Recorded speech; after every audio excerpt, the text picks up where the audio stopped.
ये कहानी एक अहंकारी राजा की, एक सच्चे भक्त की और एक ऐसी अग्नि की है जिसने बुराई को भस्म कर दिया और अच्छाई को अमर। बहुत समय पहले असुरों का एक महान राजा था, हिरण्यकश्यप। शक्तिशाली, अहंकारी और अमृत की लालसा रखने वाला।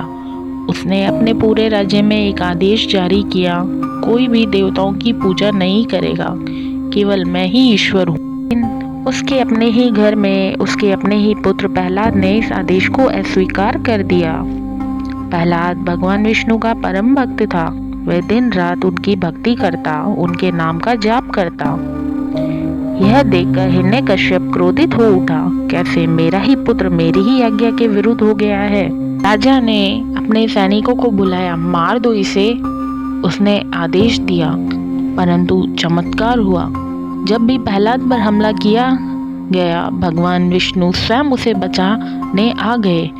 राजा क्रोधित हो उठा, उसका धैर्य टूटता गया और फिर उसने अपनी आखिरी चाल चली।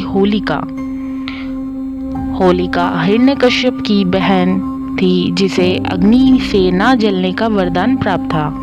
उसने छल से प्रहलाद को अपनी गोद में बैठा लिया और अग्नि की लपटों में प्रवेश कर गई। हिरण्यकश्यप घमंड से मुस्कुरा रहा था। उसे यकीन था कि अब उसका पुत्र जलकर भस्म हो जाएगा, परंतु भगवान विष्णु ने प्रहलाद की रक्षा की।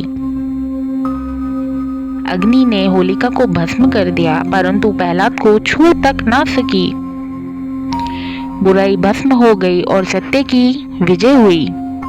इस दिन को याद रखने के लिए हम हर साल होलिका दहन करते हैं। बुराई का अंत, अच्छाई की जीत। इस कथा से हमें शिक्षा मिलती है कि भले झूठ कितना भी बड़ा क्यों ना हो, विजय हमेशा सत्य की ही होती है।